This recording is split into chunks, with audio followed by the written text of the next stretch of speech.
Retro Rebel is brought to you by templeofgeek.com, your one-stop shop for all things geek. You can find all of our episodes and fulfill your sci-fi, fantasy, or geek culture-related needs at templeofgeek.com.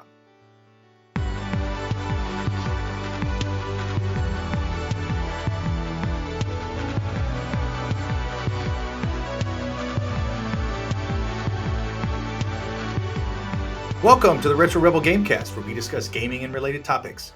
Retro Rebel is released Fridays, and you can find this episode and much more by heading to templeofgeek.com or wherever you download your favorite podcasts.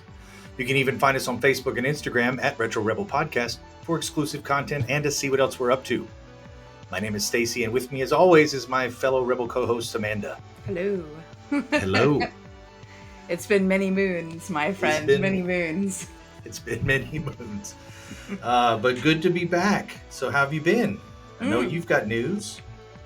Yeah, fantastic. I recently got remarried, which was lovely. And then we celebrated in Vegas.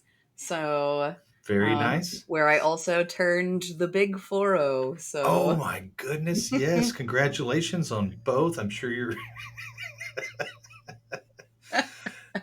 I'm not saying how old I am. I'm just going to let my beard speak for itself.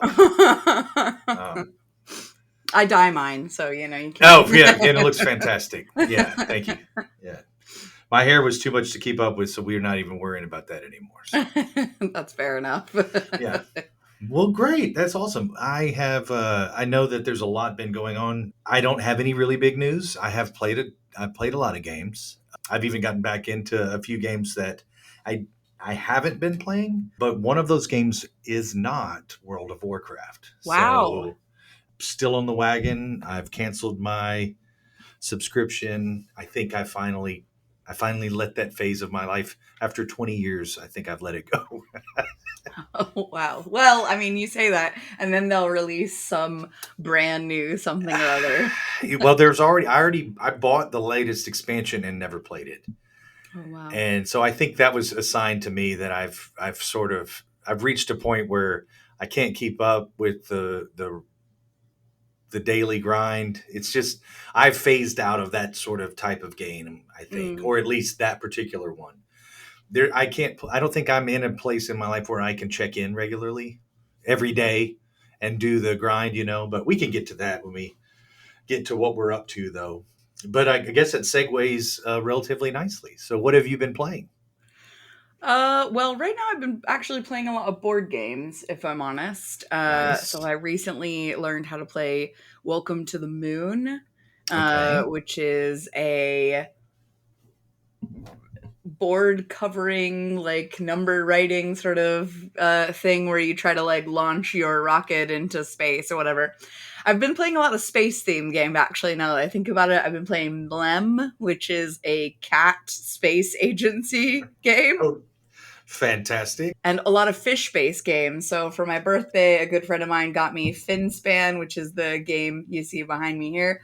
It's one of the Wingspan sort of trilogy games, and it's very cool. It's got like a vertical board, and you like collect fish that live in the deeper depths of the sea, etc. That's actually pretty cool. It is very cool. So, and another friend got me Lure, which is like up there, and it's another fishing game, but it's like a dice rolling fishing game. So Lots of fishing games, lots of space games. That's really what I've been doing for the last few months. The gaming group that I run is like getting close to 4,000 people now at this point. So, and we've been, trying some new things, and like we started doing Blood on the Clock Tower, which is like a social deduction game. So, it's been quite interesting, I have to say. Yeah, it sounds like you've been up to quite a bit and sort of pivoting to some tabletop gaming. I have played some tabletop gaming, but most of it's been introducing old tabletop games to my 7-year-old daughter. So we've played Sorry, which is one of my favorite classics. It's one of those games, too, where you can really lose friendships if, you get vindictive enough or if just the way you play, it just ends up being that way. My wife was very upset with me a couple times as I sent her pieces back to the start. But it's like, what's my choice? I send my 7-year-old's pieces back, or I send hers, and I'm like, we can figure this out later, but I'm not gonna. Did you I do it can't do like the that to her. commercial and just yell "sorry" like right in Yeah, her face? something like that. It was something like that. It may have been even more sarcastic. Those commercials were iconic. Yeah, they were, but it really did sort of set the tone for what you could expect in that game. But other than that, I've actually been anticipating a few games that are coming out. Playing a lot of Diablo 4. Okay. I think it was free on PlayStation Plus, and so I already have it on PC, but I found out very early. And this, I think we talked about this on episode maybe 2 or 3 years ago, where you could build a character that's like unplayable Yeah. really easily. And I think it was at that time that you told me that you had a necromancer, and basically all you do is bring up all your skeletons and let them do it. Bone Boys. I adopted this philosophy, and this has made my playthrough much more enjoyable. So I've been using a necromancer, and now I can't figure out how to get a golem. I don't know if that's like a level 60 thing, but I've got the skeletal mages and skeletal warriors, and I've Yeah, got them they're all maxed good. out. Yeah. And pretty much they just go and kill everything. And I'm just an AOE dot person, so I'm dotting people, and I just sit in the back and watch everything die. It's great. It's great. It's a lot of fun. I'm a big fan of the OP builds that just allow me to break the game. That's fun for me. I'm not one of those that is like, this game needs to be as hard as it possibly can be. That's just not a lot of fun for me. So that was what I was playing. So anyway, I've been doing that, and then looking forward to Ghosts of Yotai, which comes out this Friday. So by the time this is published, most likely that game will be out. It is sort of I want to say it's a spiritual sequel. It may be a direct sequel to Ghosts of Tsushima. Right. That was one of my favorite games, an incredible cinematic game. This one builds on that with a lot of different gameplay, and I think the main character is a female who, the way her play style is less of the brute samurai, and it's more of this finesse, distance weapons, and a lot of other gameplay mechanics that weren't really introduced in the first one. So I'm actually very excited about playing that game. I think it's going to fill the void that was left by Clair Obscura, which we'll talk about later. So. Yes. Well, I'm looking forward to Outer Worlds 2, which is coming out at the end of the month. I really enjoyed the first Outer Worlds, so that sort of zany sci-fi western kind of vibe. Yeah. So I'm looking forward to more of that. Other than that, not too much been on my radar games wise. I mean, I played Expedition 33, obviously. Really not too much else. I've been playing basically Sea of Thieves and that sort of stuff on the odd occasion. And I've been playing this text-based game, Torn, on my computer, which is like a PHP browser game, like really Nice. simple. Really taking it back. Yeah, really old school. I made an account with them 10 years ago. And then I logged in and I go, oh, I forgot about this. Yeah. Might as well get back into it, especially in the state of gaming, which is again another nice segue to talk about some news that has come up very recently. There was the acquisition of EA Games. I think this is a good place to sort of start. Let's get a little bit of the background on this and our each other's thoughts on that. So, and the way it's been portrayed in the news, it depends on where it's being reported. Some of them are like the makers of The Sims, or the makers of Madden. It's like they pick the franchise that they think whoever their population readers will care about. Yeah, their readers will care about. But both of those are definitely included. And I believe it was $55 billion. That's right. For the acquisition. Mm-hmm. So what are the details of this, and why should anyone care? The interesting part is, one, who has bought it. So the buyers include Saudi Arabia's Public Investment Fund, which is like largely owned by the Crown Prince, Silver Lake, which is like an investment firm, and Jared Kushner's own Infinity Partners. So this means that the Trump family is now involved in gaming. The purchase price adds 25% on the current value of EA in the market. So it's a pretty large expenditure.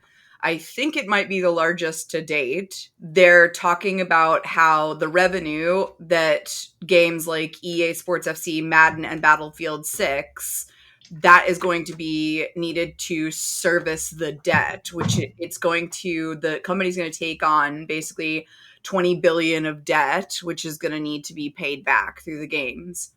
So obviously that means that there's a bigger possibility that they're going to lay off people once they're done doing things, because that seems to be how the industry is doing stuff. It's how you make money. It also means that some people with some questionable alleged human rights abuses, etc., will now be involved. Now, obviously, bad people run game companies all the time. Activision Blizzard is run by a gentleman with a lot of allegeds, right? So, but there is a lot of concerns about the Saudi involvement. Now that the company's investing in this will be taking on debt, which is not a position that I think EA has ever been in. They've never been in any sort of debt. They're always in profit. That could mean that they are going to be under a lot of pressure to cut corners, to release games before they're fully ideated, to basically do all the things like microtransactions, et cetera, season passes, all the stuff they know that are shortcuts to short-term profits. I think we're going to see more of that. Now, this isn't the biggest gaming purchase in history. Obviously, that was Microsoft's $69 billion deal to buy Activision Blizzard, which I think is still going through regulation. So this will only be the second biggest, but it is obviously raising some concerns because the Kingdom of Saudi Arabia, according to a 2019 UN report, was responsible for the death of Jamal Khashoggi, a journalist who was critical of their government. Obviously, Saudi Arabia denies this, and it's not been proven in court per se, but that is according to the UN. So I think it's interesting when a government investment fund now owns a company. That is pretty unusual. Like, I can't think if the government of Japan owned Nintendo, for example, that would be like quite unusual. That, I think, to me was the most shocking part. There's a lot of opportunity for them to influence public opinion, I think. Just normalizing Saudi, normalizing their regime, normalizing their projects, in all games, especially sports games, there's background advertising, like in the stadium, there's product placement there, so all this sort of stuff, it does put some potential for there to be more of that. Also, it indirectly enriches the Trump administration through Jared Kushner on this deal being made. There didn't seem to be any qualms or balks about this deal like there was with the Microsoft one, which went through quite a lot of questioning, definitely in the UK, but I think also in the US as well, because it was a potential monopoly. I have a lot of questions, but what's most interesting is why would individuals who generally don't have any interest, or where would you find the interest in a government or a large government entity? I get it. EA makes money. Their games make money. They send games every year, but it's a game company. In the end, it's a game company. So what do you hope to ultimately, if project, CD Projekt Red bought them, that would be weird because CD Projekt Red isn't a large enough company to buy EA. However, they are a gaming company, and to acquire another gaming company so that they could license their games or under a different banner, still keep the EA banner, but they're actually now profiting off of it. That makes sense. What is still very confusing to me is like, why would these entities that generally have nothing to do with gaming be interested in a medium like gaming? Like, is it for other reasons? Is it for getting information out there, or maybe influencing, or sort of putting their spin on it? I don't know. I'm curious, and I don't think I don't anything know. good. I don't personally know anything about Silver Lake or Jared Kushner that much, but I do know a fair about Saudi, like the UAE, that area of the world. Like, I briefly worked for a company headquartered in Dubai. I've been out there a couple times, and my husband is half Pakistani. So like, I kind of understand the culture a little bit. And my estimation from a cultural perspective is that purchasing these games, which are a big hallmark of Western culture, puts them on the same playing field as Western nations from like an optics perspective. That would be my like sort of perception. And culturally, in that like part of the world, in my experience, and this is only my experience, there's a big outward flash. Like there's like wanting to impress, wanting to be a part of whatever is like trending in the Western world. Do you know what I mean? Like Yeah. almost like a good portion of the Ubers in Dubai were Teslas. Do you know? Like I just think there's like wanting to show how modern and how clued in and how whatever that like part of the world is. So, you know, that is my perception. So it also would take the company private. So EA will no longer be a publicly traded company when this sale goes through. All of its public shares are going to be bought back, and it's no longer going to be traded on a stock exchange. That also means that these three companies, whatever their makeup is, will have the final deciding factor on everything this company does. They're not going to be for the shareholder anymore. And it's kind Which of like, could be good, you know. possibly. You know, I would say, as critical as I can be at times, you know, with Dubai, etc., you know, keep in mind I have been there. Like this isn't like an external like experience. Like I've had firsthand experience of what it's like to live there, you know, or to work there very briefly. And I would say that they do make like very impressive things. Like the Burj Khalifa is very impressive, you know, like there's a lot of flash and modern stuff, and they build these big projects. You know, the Palm Resort is really incredible, and you know, so that part of the world they really want to be known for the beautiful things that they create. But I will say that there is still very much a caste system. There is still very much a people who have and everyone else have not, and the people who have not are often treated subhumanly, where like they're not even like the people who clean the office, like people who live there did not even speak to them, like they weren't even people to talk to. So you know, that is of course my opinion and my experience, and I'm not like slagging off the whole country. I'm sure there's lots of people there that are lovely, but that's just, you know, my experience. So I would say that there's a good chance that that moves will be made within games to raise the profile of these countries. That just like the Riyadh Comedy Festival, where they got like very recently they got Dave Chappelle and like Bill Burr and loads of other people to go over and do this comedy festival. They paid them tons, you know, to go to Riyadh and do this festival in this place known for alleged human rights abuses. Like there is a price. There is a price in the Western world that we're all willing to tolerate, and we'll just ignore what's underneath the surface. And I think we're not going to see anything different about this EA. People are still going to buy Sims. People are still going to buy whatever. They're still going to buy a Mass Effect. They're still going to, you know, like whatever, FIFA. Definitely. FIFA's very big, by the way, in the Middle East. Like they really want to be a part of that. And Right. they recently either won the bid to host the World Cup or something like that. So like it's a Well, I big mean, part. Qatar had it at one point.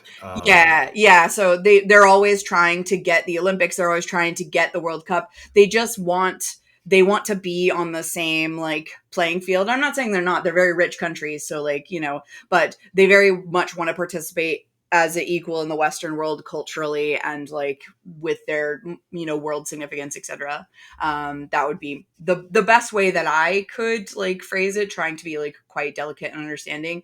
And like Americans, as we've shown, have a price. So that, you know, regardless of what other human rights abuses that the UN says that they may or may not have done, you know, loads of comedians will go over there, you know, loads of artists will go over there. I'm certain even Beyonce went over there and did something in Dubai, if I'm not mistaken, and in that part of the world.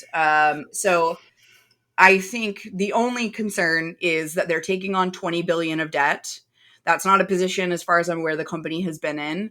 They already have layoffs, you know, in the past. So this is just going to exacerbate that. And then it isn't going to be for the stakeholders. It's going to be whatever these like private boards of these investment firms like want them to do and produce. So I wouldn't be surprised if all you see out of EA is FIFA and The Sims, and you know, like that sort of doesn't really breed innovation. Well, Call of Duty is from them as well, right?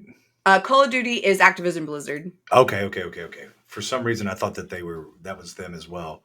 Mm-hmm. Um, because I would have figured that Call of Duty might have to go under some overhaul if that's the case. If Mm. Saudi Arabia purchased them, just because of the nature of where most of their settings are, who the villains tend to be, how it's shifted more, away from Middle Eastern to Eastern European and sort of to a uh, non-regional, or going into space. Some of them have done that as well, so that's a Yeah. pretty inoffensive. Anyway, all that to say, I don't know that that's necessarily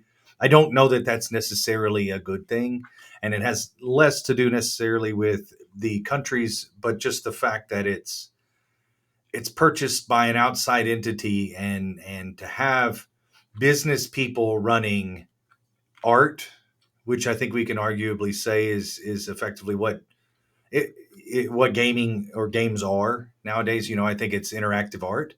Mm. Their stories, and there's just they're much more complex. And when you run it from that perspective of bottom line, I want to get into the market, but I want to do it on our terms, maybe Mm. creating stories that help prop us up or something like that. It's just, Mm.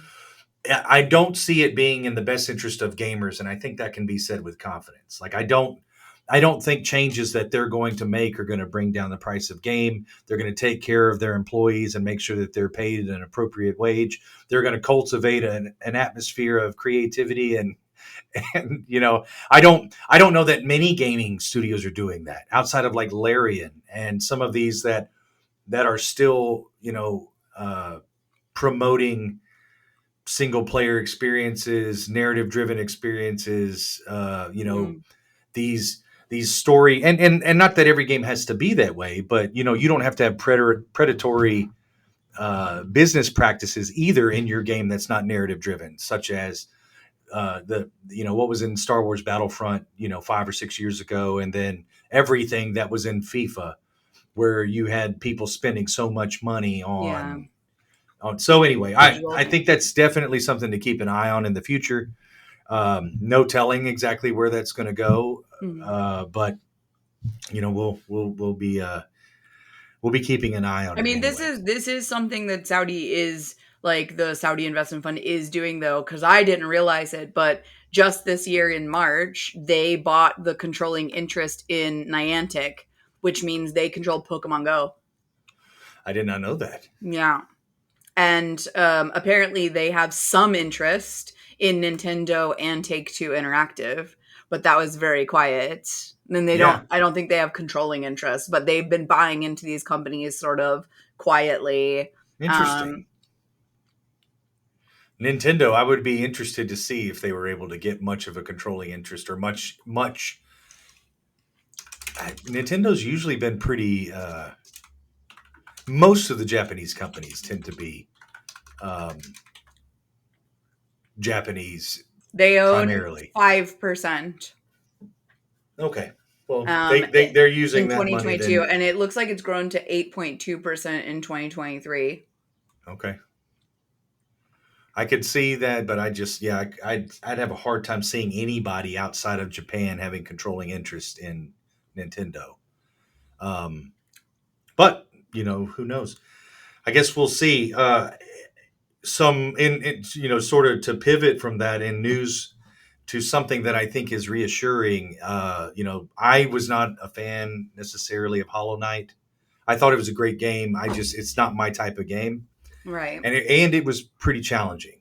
And so but I know a ton of people loved it. Well, Silksong was released a couple weeks ago, and that's sort of been this mythological game release that people thought would never come out. Fortunately, the game company that is responsible for Silksong didn't really put out any uh, you know any sort of they weren't bringing awareness to the game in a manner that made people think, okay, it's going to be out next week. They weren't Right. giving a release date. They weren't making any promises that they can't keep. Well, then all of a sudden, they with 2 weeks before it releases, they say it's coming out. Well, there were AAA games that moved their release date because this indie game was coming out, and they were like, Aw. we don't want to go up against that because we're going to lose. I love And it that. was just, to me, it was reassuring. And I thought it was kind of like a positive story in gaming to see that one of the little guys is still able to garner enough publicity and popularity that other games sort of get out of the way when it's released, knowing that they really can't compete against a game whose budget's much lower, their staff is much smaller, but the game and the quality and the fan base is so large and strong, so Oh, that's um, nice. I like that. yeah, I thought that was really cool. And I'm trying to think of, there was one game in particular that moved, and it was funny because they moved because the game developers also wanted to play Silksong. So they had moved their release date so that they could play Silksong, and then also release their game, in a better window that was more advantageous for them. But Aw, yeah, and then, like I said, I'm excited about Ghosts of Yote coming out this Friday. So that is excellent. that is ultimately that is my news and what I'm looking forward to. And I didn't know if you had anything else that you were looking forward to No, no. I'm ready for that outside of. recap of Clair Let's Obscura. let's get into it then, because Clair Obscura Expedition 33 hit my radar, sort of when it initially got announced, but I wasn't excited about when I looked at it. I didn't think it was going to be my type of game. Mm. Um, and then I had heard a number of reviews from people who I respect, and then I started seeing a few videos from video essayists that Mm. were writing about like the story, and the story is something that would sell me every time. So if a game's got a really good story and maybe clunky mechanics, but it's got a really good story, I'll overlook a lot of its faults because I'm interested in sort of where the story goes. I did not feel like this game had any of that. I thought it nailed game mechanics.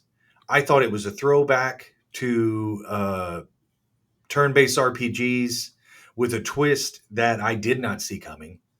And the story is one of my favorites in gaming. It's up there with some of my favorite stories ever. And but anyway, so what were your impressions first off? Like, I know me and Daniel both just hammered you with you got to play this game. Well, so I will caveat by saying I've got a spoiler. I mean I got to spoil the shit out of it because I Well, we're have going to spoil this game. So if you haven't played Clair Obscura, yeah we're not going to. Anything after this is yeah likely to have spoilers. yeah, it's likely to have spoilers. But before I say the spoiler part, I will say I enjoyed the combat. I enjoyed the fights. I didn't mind them, and I thought the characters up until the third act were really endearing and fun to hang out with, and I enjoyed that. Um, Now I'm gonna spoil it. So the second that they told me that these characters are fucking paintings, I couldn't have given two shits about what was happening to them. I'm sorry. Really? I'm too old. I'm an old adult. I can't condone mental illness. I can't condone someone dying to live in a painting. Also, the brother is just painting till his soul evaporates. That's slavery just to keep Yeah. this delusion alive. Absolutely not. I was so checked out from that point on. I just skip forward things. I was really furious. I was just enjoying doing 9999 damage because I had maxed out the sword girl to the highest end degree, and she just basically one-shotted everything when she hit. It was great. But the story massively pissed me off because for me, there's no choice. I couldn't, not even in a game, suspend disbelief long enough to choose the path of obvious mental illness and delusion. Do you know, So just so we're clear, you picked the Verso ending. uh, You selected Verso, not. so I picked the one where he gets to make himself stop painting. Yeah, Okay. Yeah. Yeah. Yeah. Okay. So did I. yeah. Which Um, I thought that was the right ending to me. Well, I know, and again, that was my ending, and your ending, obviously, and I justified it. And like I said, I'll never go back and play it again because to me, that was the definitive ending for me, and so I don't need to go back and see what the other one was Mm, because I that was my ending, and so yeah, but I had a different. I think I because I'm this hokey pragmatic optimist at heart. It's like I saw the delusion, that you're talking about. I saw the want to hold on to something that's not there. And I could kind of feel because I think at the time you trying to look at it through the character's eyes, I didn't think that if you're outside the painting, you have any idea, or even if you're inside the painting, there's no way for you to know how complex the rest of this world is if you've never seen it. Like if you've mm, never seen all of these people that were not even allowed to die, they're just frozen. They're just there. Nobody decomposes. Nobody, it's just like that person's not functioning inside this imaginary world anymore. mm, um, and all these other people who are just sort of avatars for family members, or just you may be a person but you're really just an emotion that this other person had in manifested. I thought it was really deep. I can definitely see why it would be frustrating, um, when you realize that these people aren't real anyway, which they aren't real to begin with, but they're not even characters in the story that had they're not they're constructs. They're just yeah. you know I think that sort of sucked the enjoyment a little bit out of it for me was like how can I care about these characters when they're just imaginary? They're not even like real. They're just like splotches of paint or well, whatever. they are, but what was cool about them, or what I thought was cool about them, is like, say, Luna. Luna has these characteristics about being fairly rigid. She's also got parents who never see her for being good enough. She's always like striving and she's got to get to the answer. Well, Luna is a part of one of the characters. Like that is a piece, a personality of one of the family members. Hmm. And the oh, now I hate it. I can't remember the character's name whose children died and husband died. Hmm. Do you remember her name? Oh man, I'm gonna Oh have to no, look but it I up real quick. used her all the time. Oh yeah, she was great, and she had a really cool weapon, and The sickle. yeah, clear obscure characters. Here we go. So while I'm looking this up, I'm curious who's your favorite character if you had one. I think probably Sael. Okay, so that's her. That's her. Yeah, Yes, Sael, yeah. yeah. But I ran with an all girl team. It was all A lot girls. of times I did too. So who was your all girl team then? Lune, Sael, Mael, and yeah, I that's guess that's it. That's it, it. right? Yeah. So you'd have at the beginning you have Gustav, and then you have Mael, Lune, and Sael. Then you've got Monoko, and I Verso. liked Minoko's like personality. I thought he was absolute banter, but he was very, very weak, and I could never properly get him to be of any use. So Well, you have to get all of his summons, yeah. and he's got a couple summons that are very powerful, and so I used him a lot because he could do AOE damage. He could hit everybody, Mm, and he could hit everybody multiple times. And then his sort of like his limit break was pretty powerful. yeah. I never got them all as powerful as they could be, though. So I probably played it a little bit differently. But I would use Mael, Lune, and Sal a lot. I used Verso a lot. Um, I didn't use him at all. I found him really annoying. See, and I actually he was one of my favorite characters. Lune was one of my Sael and Verso were probably two of my favorite characters. Mael was one of my favorite characters at the beginning, mm, and all the way up until you figure out who she is. mm, And for some reason, once I found out who she was, and then she wakes up in the house, and you're pretty much at the end of the game. mm. Uh, she changes, and like my thoughts on her changed. I loved Gustav. Like Gustav was probably my favorite character until he's uh, unceremoniously destroyed on screen, and you're kind of left holding the bag, and Verso's just standing there. Yeah, I thought I that was amazing. Like I said, all the way up until Act 3, like they had me, and then Yeah. I think it suffered from the same thing that the brand new Superman suffered from. Right? I Okay. think that parts of this plot were either written by AI or a 14-year-old. Right? Right. Because like when I watched the new Superman, I could just and then his dog like slams it back and forth, and then there's a baby and they're in lava. Do you know what I mean? Like it was Yeah. just like it was just the ramblings of a like prepubescent teenager, like Yeah. Yeah. Yeah. Yeah.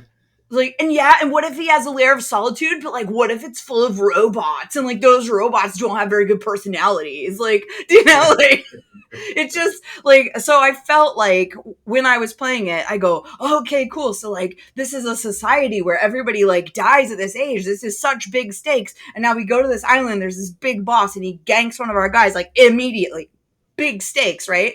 And then Right. we find this like sort of weird creature with like mystical powers, and oh, he's our boat. Okay, weird, whatever, but like that's fine. Like, this is a weird SK and is awesome. wonderful Yeah. world full of real people, I'm sure. Oh, Versa and Sael are falling in love. I'm going to make them bone. Like, this is excellent. And then it's a painting. Now I have questions. I have questions, right? Yeah. Like, Fair. exactly how is reproduction happening in this painting? Like, You just have to paint it. You have to paint it. well, do you know what I mean? It's being painted by a child. So, do you know, like, I just have questions and problems. Well, and I think I definitely don't think that I think that can be answered relatively easily in that, like I said, you painted this stuff into existence, but you don't necessarily have control over what it does. Like once you've painted it into existence, it has your personality and your traits or whatever you put into it. But like Sael is who she is. Now, did her husband ever die? Did it all start at this point? Who's to say? Any of that stuff. It's like they may wake up every day and it be the exact same day. I don't know because it's a painting. What I got from it, and I think what made it really good, what made this one of my favorite gaming experiences in a while. The Act 3 issues notwithstanding, I mean, all of that being considered, though, was the combination of the gameplay. The gameplay loop was very satisfying. I really enjoyed the mechanics. I really enjoyed taking this active mechanic that sort of Final Fantasy 15 and other games have used, but introducing it with a twist into turn-based Mm. RPG. And once I figured out how to build your characters around your weapons and maximizing what they already do well, Hmm. well then, which it took me about 20 levels to figure that out, because I wasn't watching or reading anything. I was just putting it where I thought it would help the most instead of using I just didn't figure it out until late. But the mechanics, and the gameplay loop was very satisfying. I really enjoyed that. The music is The one of my music was favorite really good. soundtracks of any game I've ever played. Hmm. All of the music was good. I thought that cinematically, like the how seamlessly everything was in the game engine. So it's like you never were pulled out. You'd go right back into the game, and so it was a very cinematic experience. I think because of that, it was really Yeah. interesting. Even though some of the story doesn't make sense rationally or logically in terms of, and I'm just getting sort of abstract about it. From an abstract perspective, I thought if you just don't think about it a whole lot, it's very artistic, very. I was satisfied in the end, even though it was a melancholy sort of. Uh, it wasn't like a happy ending, Yeah. per I se. think I think what I think what I struggled with is that they're asking you to suspend disbelief on two levels, right? So Maybe there's this three. Yeah, there's this fantastical world inside this painting, and this world exists, and these creatures do things and whatever, right? Right. But then on top of that, the real world has these people with abilities where they are painters and they know these things happen and do exist, and there are rules about how they can and can't exist in these paint. I go, no, that's two levels of whatever. What would have, I think, worked for me is if there was no extra level of suspended disbelief, right? If there was just a depressed girl like painting this in her room and she wasn't aware of how much of her own soul she was putting into the paintings, et cetera, et cetera, et cetera, then I think maybe it wouldn't have been so hard for me to come on the journey. But No, I get that, and to think of it that way, then I mean, you don't have to, but maybe they felt they needed to explain how somebody has the power to even put their soul into it, which may not have needed explanation, and this may be them explaining something that would have been better without an explanation, and yeah. just let this girl who's heartbroken, who feels responsible for losing her brother, who feels responsible for the loss in their family, Mm, is just painting and can't speak, mm, and is putting their soul, figuratively, literally, you can interpret it yourself, mm, but is putting their soul into all of the art that they do, and basically withering away because they refuse to move on in life. yeah. And that's a lot of what it seemed like was happening anyway. And to know what's real and what's not, shit, at the end of that game, I have no idea. I have no idea what was. You get to see what I really appreciated, and what makes the ending be the actual canon ending to me, is everybody in the party except for maybe Mael was really on board with, at the end, like once they Mm, realized this was what was best. You see them all kind of in the uh, uh, at the back of the uh, cemetery, yeah. so once the game's over, you see SK and all the characters sort of back Mm, there. And I went and watched a couple video essays that went deeper into the game than I did. Like I didn't find all of the expedition notes. I didn't find all of the stories that sort of give you the backstory on the characters and Verso and Renoir, and sort of who they were, because they were sort of more complicated. The mother was more complicated, even though you have to fight her. mm. Or what did they call her? The The paintress. paintress. Her desire to keep things going, Renoir's desire to end it. Yeah. The sister, who, if you, I don't know if you Yeah. fought her, yeah, and then the sister's boyfriend, I think. Did you ever get to him? No. So he's like the hardest fight in the game. Oh no. Yeah, and so he's I the didn't fight either of those. I had a pretty okay. linear sort of situation. Well, see, and but that's also more of how you play a lot of these games, though, Mm. because both of us, I'm definitely the one that's going to flip over every single rock. Yeah. I'm the most annoying gamer to watch. If anybody ever watched me play anything, because I take so long. I think I played Clair Obscure for 60, 70 Oh hours wow. at Yeah. least. Yeah, I think exactly. I beat it in like 30, I think. Yeah. And I went to every single location you could. I got every record. I Maybe got faster, actually. No, huh? maybe faster now that I think about it.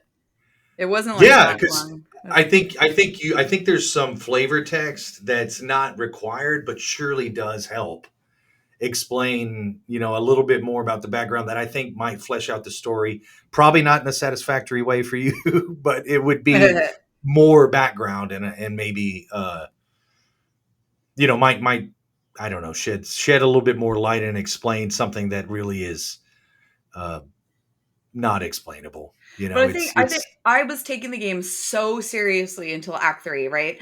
So I'd unlocked like loads of new outfits, like all this sort of stuff, right? And I was like, "Oh no, I need to spend this stuff on this guy because this is what they would care about, and I need to put them in this outfit because they would feel really good about themselves." Do you know what I mean? Like I was taking it quite serious. After yeah, Act 3, I put them all in the stupid French outfits I got from the mimes. I don't care. Yeah, and they were fighting with a baguette on their back. Zero F's given. Like, yeah, yeah. Okay, how I get dare it. you? Well, and I was more like, why are there mimes in here? Beside it being, developed by a French French. studio, and obviously that being sort of a cultural thing.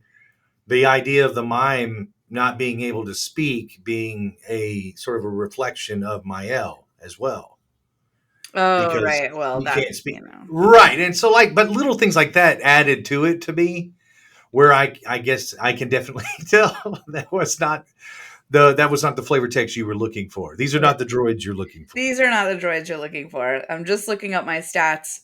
So yeah, 1 day and 18 hours. That was the total amount of time that it took me to beat it. So what, 30, like 40 hours? 40 hours. 40 hours, Okay, yeah. that's respectable And I in a got game like half this. of the achievements in the game. Well, we may have actually done very similarly. Let me see if I can find. So I played 84 hours. 84 hours. Let's see what else we got here. 84, so you played twice as long. And how many total I have 28 out of 55 achievements. okay, I've got 38 out of 55. So you played double the time, you got 10 more. Right, and probably the ones that I didn't get are like the ones that you probably have to play a second time through, uh, Yeah. or really play a lot to like maybe even double the time. Yeah, 56 available. Obtain all the trophies. Definitely didn't get that. Yeah.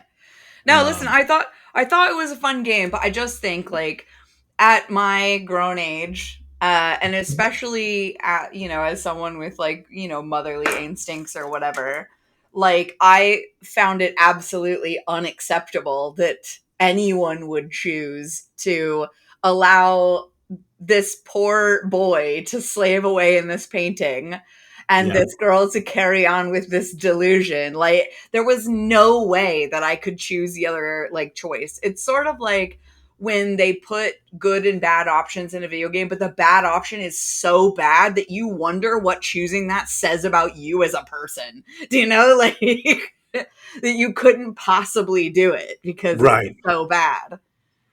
Yeah, no, I totally get that, and I think critically speaking, that is an absolute valid point to make. So, but for me, it didn't take away from the game enough. I was actually really refreshed to play a game that wasn't like everything else that I had Hmm. played. That mechanically put a spin on something that I hadn't done yet. I Mm. really enjoyed the game mechanics, as and the music Yeah, the set music a. was amazing. I've used that a lot in some D&D adventures since then. It's Have like, you? yeah, it's good music, I think. And I enjoyed putting the music on in the camp. Although once again, my criticism is I didn't want to be Verso in the camp. I wanted to be somebody else in the camp. I really empathized with Sail. I think I probably would have just been her the whole time and I would have Yeah, liked to experience the world from her story. I would have liked her like being her when she found out who Mael was and then make the decision herself to no longer exist. And do you know what I mean? Like, I right. think that would have been interesting. Well, and again, we're just hypothetically speaking here. I think it's interesting. What if none of them even have that sort of agency? Like, it's like when you see things, it's not like the Matrix where you have people who are real people out and like you can wake them up and they can wake up in the real world. What if they are just constructs and their whole purpose is to do this thing?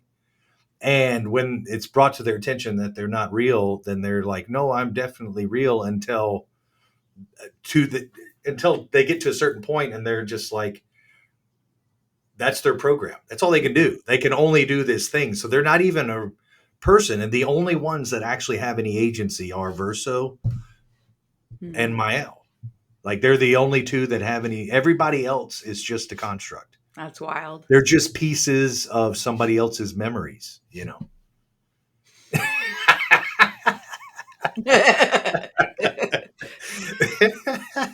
How am I supposed Well, to min max a figment of my imagination? I love it. I absolutely love it. And you know what else? I love the fact that there are a lot of games that you and I both have played that we have completely different opinions about, and Still whether a we good liked game. it or Still not. recommend people playing it. Just caveat. Sure, no, no, no, absolutely, and I do as well. But just if you've gotten this far, then you probably already have played it. But I am curious, anybody else's thoughts on this, because it does have it's not a perfect game. It does have its flaws and faults, and I think anybody would be, including the developers, would acknowledge those things. But I do recommend, though, if you like RPGs, this is definitely a good one. And for me personally, only it is one of my favorite gaming experiences in a long time. Skip out at Act 3. That's mine. Yeah, get up to Act 3. Yeah, I get it. Then. And then just go right into Ghosts of Yote. So, yeah. Or Outer Worlds 2, or Outer Worlds 2. Either one. Perfect. Yeah. Well, that wraps up this episode of Retro Rebel Gamecast. I want to thank Amanda for this week's discussion. All of the notes from this episode will be posted on our site, templeofgeek.com. If you'd like to add to the discussion or reach out with questions, sound off in the comments or email us at retrorebel@templeofgeek.com. And if you like what you hear, head over to wherever you download your podcasts and subscribe so you'll be sure to get each episode as it's released. And rate us, because that really helps our show. Until the next time. We'll see you later.